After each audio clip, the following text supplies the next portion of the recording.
नमस्कार दोस्तों, मैं अश्विनी पाटले।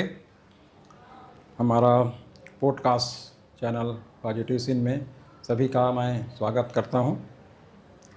आज ये एक छोटी सी हमारी एक पहल है। हमारा एपिसोड बनाने का मकसद सिर्फ एक है कि हर व्यक्ति के जीवन एक सकारात्मक बदलाव लाने का हम लोग प्रयास कर रहे हैं। आज हमारे साथ बैठे हैं बिंजपुर के सहायक शिक्षक, वर्तमान में प्रधान पाठक भी हैं, प्रिया दुबे, जो किसी परिचय का मोहताज नहीं हैं। एक अच्छे शिक्षक के रूप में उनको कई अच्छे जगहों पे बड़ी बड़ी सम्मान पुरस्कार मिल चुका है। लेटेस्ट अभी वर्तमान में उनको राज्यपाल पुरस्कार जैसे बहुत बड़ा एक पुरस्कार से उनको सम्मानित किए हैं। मैं ज़्यादा समय ना लेते हुए मैं सीधा मैम से मैं पूछूंगा, मैम थोड़ा सा आप अपना परिचय बताएंगे। नमस्कार साथियों, मैं श्रीमती प्रिया दुबे, अभी वर्तमान में प्रधान पाठक प्राथमिक शाला बिंजपुर में कढ़ोरा ब्लॉक में पदस्थ हूँ। और मुझे बहुत ही खुशी हो रही है कि आप इस पॉडकास्ट में मुझे निमंत्रित किए हैं और मैं आशा करती हूँ कि आप जिस कार्य को अभी कर रहे हैं अनवरत, ये बहुत आगे तक जाए और बहुत सफल हों। जी जी मैम, आपसे मैं एक छोटा सा प्रश्न ले रहा हूँ। जी, शिक्षक बनने की प्रेरणा मैम आपको कहाँ से मिली, ये हमको थोड़ा बताएंगे, क्योंकि जीवन में इसी बिना कुछ घटना के आदमी कोई फील्ड में नहीं जा सकता। हाँ, शिक्षक बनने की प्रेरणा तो ऐसे मेरे आदर्श शिक्षक ही हैं। जी जी, जो मुझे शुरू से मैं देखती थी, शुरुआती दौर से, कि हमारे जो बच्चे थे, जो हमारे टीचर्स हमारे रहे हैं, हम लोग बच्चे में बहुत उपद्रवी स्वभाव के होते थे। तो जो हमारे शिक्षक रहते थे वो हमें पढ़ाते नहीं थे, वो हमें गढ़ते थे।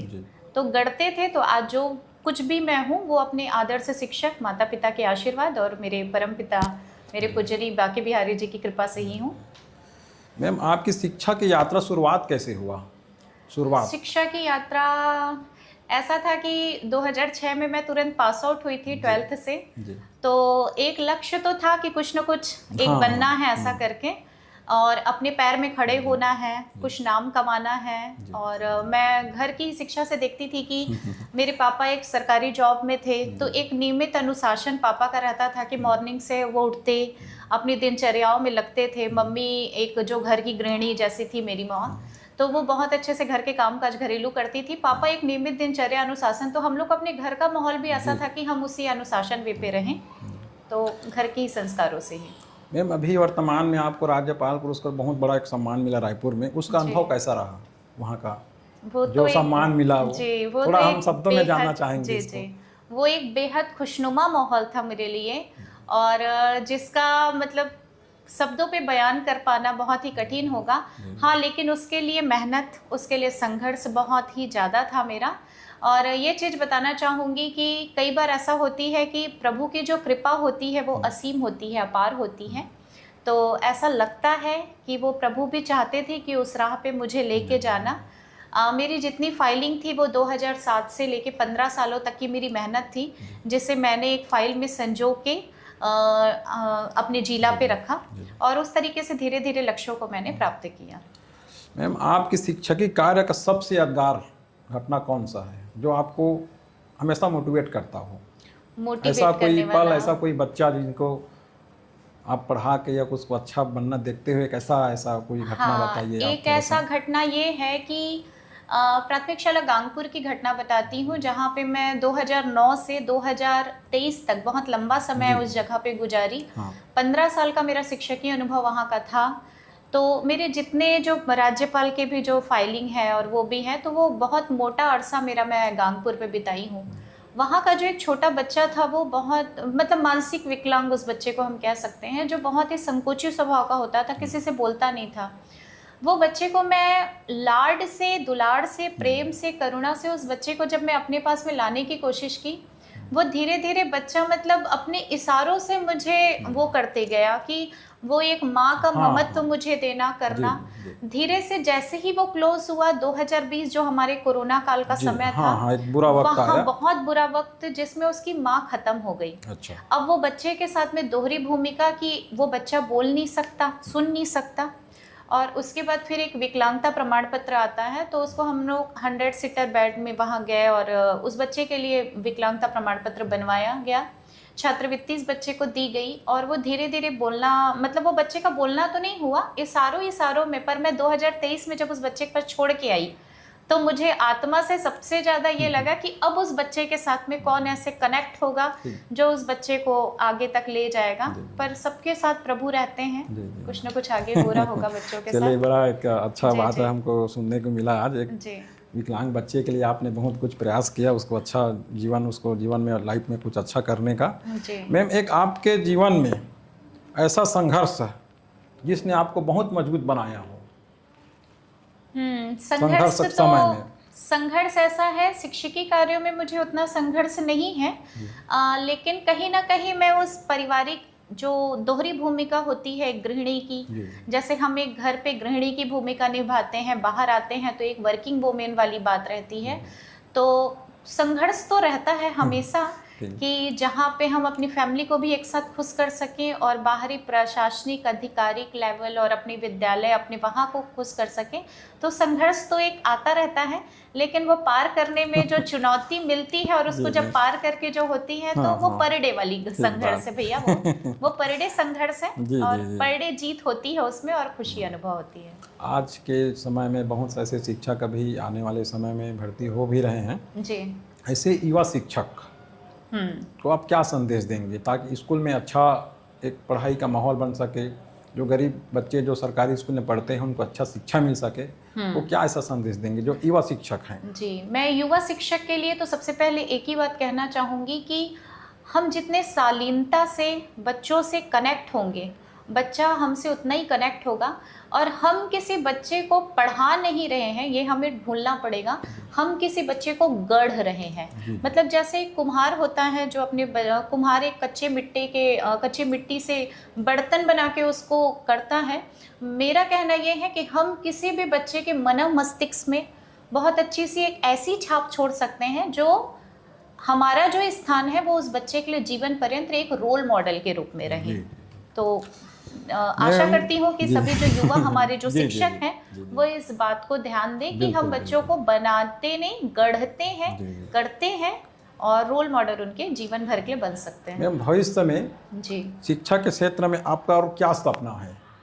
आने वाले समय में क्या अच्छा और आप कर सकते हैं ताकि हम चाहेंगे कि पूरे छत्तीसगढ़ में, पूरे कोरबा जिला का मान सम्मान मिले। आने वाले समय में ऐसे राज्यपाल पुरस्कृत के बाद राष्ट्रपति पुरस्कृत भी मिलता है, ऐसे कुछ आकांक्षाएं हैं कि हम अच्छा काम और कर सकें जाकि हम पूरे छत्तीसगढ़, हमारे कोरबा जिला का नाम अच्छा हो सके। इसके लिए क्या ऐसे सपने हैं आपके?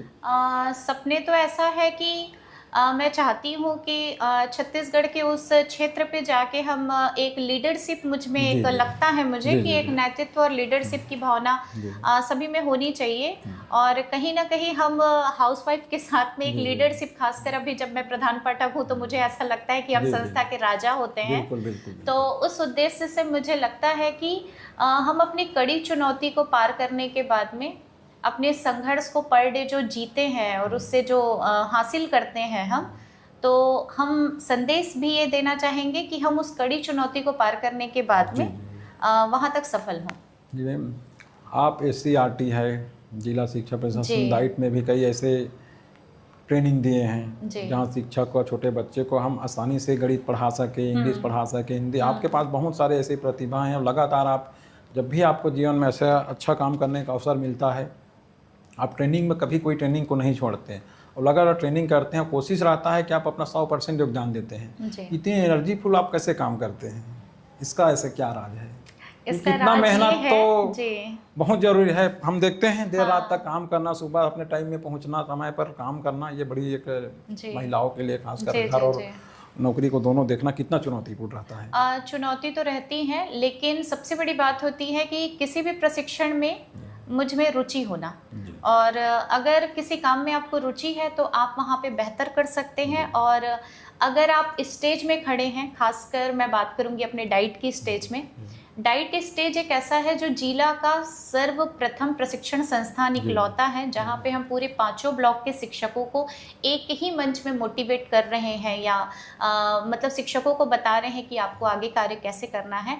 तो हम एक वो व्यक्ति रहते हैं जिसमें सबकी निगाहें रहती हैं, तो कहीं त्रुटि ना हो उसके लिए बेसिक रूप से हमें एक आधे घंटे की स्पीच जी, के जी, लिए जी। 5 घंटे की तैयारी रहती है, जिसमें बहुत सारी पुस्तकों के संग्रह को हम छोटी चीज़ों में रूपांतरित करते हैं, कुछ लेखन बनाते हैं, कुछ नोट्स बनाते हैं और खासकर हम बुलेट पॉइंट में वो बातें रखते हैं ताकि शिक्षक बस उसके देखें, समझें और अपने जीवन पे उसे जी, फॉलो जी। करें।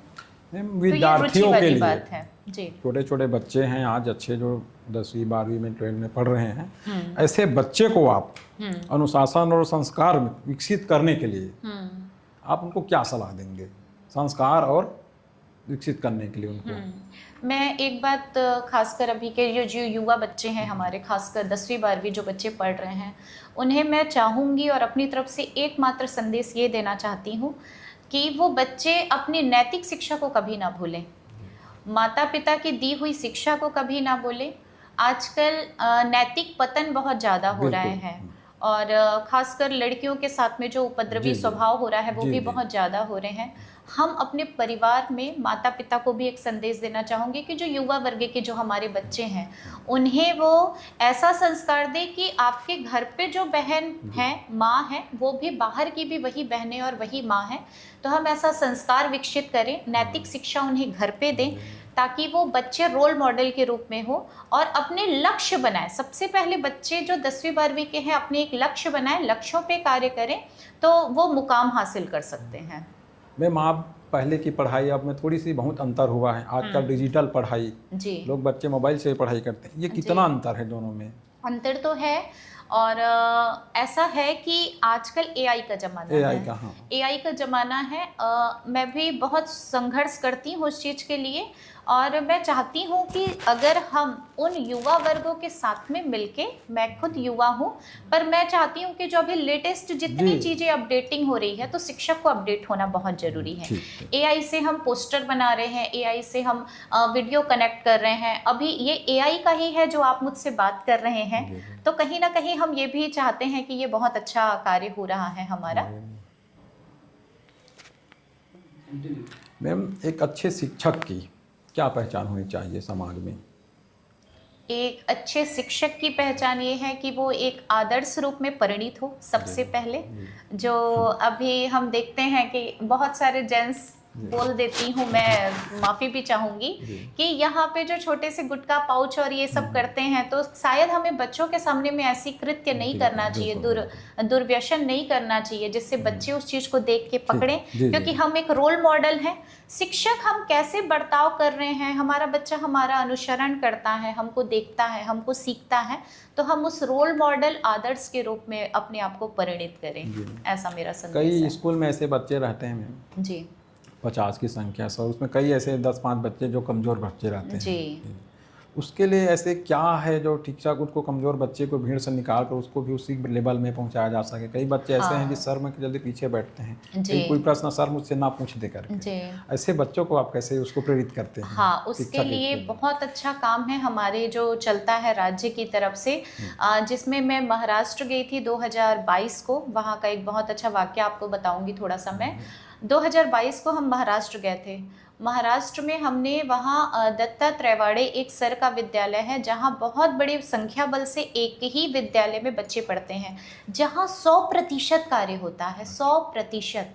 पूरे बच्चे एक साथ सीख रहे हैं, देख रहे हैं, कर रहे हैं, बच्चे अपने में लिप्त हैं, चाहे कक्षा में टीचर हैं या नहीं है। उस चीज़ को जब मैं देख के आई तो वो फॉलो हम अपने विद्यालय में किए और उस विद्यालय के कुछ वीडियो और क्लिपिंग को उठा के हमने राज्य में दिया और राज्य से हमने वो हरी झंडी हमको मिली कि आप इसे पूरे छत्तीसगढ़ में फॉलो करें, देखें, समझें और अन्य टीचर्स को भी प्रेरित करें। आज स्थिति ऐसी है कि वहाँ की जो 15 दिन की पठन योजना होती है, उपचारात्मक कार्य होता है, जिन बच्चों को पढ़ना नहीं आता, बोलना नहीं आता, जो बच्चे संकोची स्वभाव के हैं, जो किसी से मिलते जुलते नहीं हैं, वो बच्चे भी बहुत अच्छे से उन बच्चों के साथ में पीयर लर्निंग, ग्रुप लर्निंग के माध्यम से, अपने माता पिता के माध्यम से, आपसी परिवेश के माध्यम से वो बच्चे खुल रहे हैं, सीख रहे हैं और कहीं ना कहीं कक्षा कक्ष का माहौल बहुत ही अच्छा हो रहा है। अंतिम एक और प्रश्न है जी। आज के समय में विद्यार्थियों को सबसे बड़ी चुनौती क्या हो रहा है? बच्चे लोग थोड़ा सा पढ़ाई में रुचि हट रहे हैं, मोबाइल में भी है, अब पहले जैसे खेलना कूदना भी नहीं है, तो उनके लिए क्या बोलना चाहेंगे? बच्चों का पढ़ाई से ध्यान हट रहा है, इसके लिए मैं ये बोलूँगी कि कहीं ना कहीं मोबाइल बहुत अच्छी चीज़ भी है और मोबाइल बहुत बुरी चीज़ भी है। ऐसा कि हमारा ध्यान अगर हम बहुत ज़्यादा अपना समय मोबाइल या किसी अन्य चीज़ों में देते हैं तो हमें एक बात फोकस होनी पड़ेगी, या युवा वर्ग को ये चीज़ समझनी पड़ेगी। अगर हम 10 वर्ष से लेके 25 वर्ष तक मात्र 15 साल का संघर्ष बहुत अच्छा अपने जीवन में करें तो आप 25 साल में वो मुकाम हासिल कर सकते हैं जो आपको 62 इयर्स तक बहुत बेहतरीन ज़िंदगी जी सकता है। और आप ऐसी ज़िंदगी जी सकता है जिसमें आप लग्जरी लाइफ जी सकते हैं, आप बहुत अच्छे कपड़े, अपना शौक पूरा करना, आप बहुत अच्छे से समृद्ध जो होता है अभी वैभव विलासता का जीवन आप जी सकते हैं और एक आदर्श रूप में परिणित हो सकते हैं कि वो यहाँ पे जॉब कर रहे हैं, उनका एक अलग स्टैंडर्ड है। तो अगर आप 15 साल का संघर्ष अपनी सही उम्र पे करते हैं, मतलब आप जब 5वीं पढ़ रहे हैं तब आपको एक लक्ष्य तय हो जाना चाहिए कि हमें वहाँ जाना है, आपके बाद 9वीं कक्षा में एक लक्ष्य तय होना चाहिए कि वही मेरा एकमात्र वो है लक्ष्य है, और 10-12वीं के बाद तो आपको मतलब झकझोर हो जाना चाहिए अपनी लाइफ में कि मुझे वो प्राप्त करना ही है।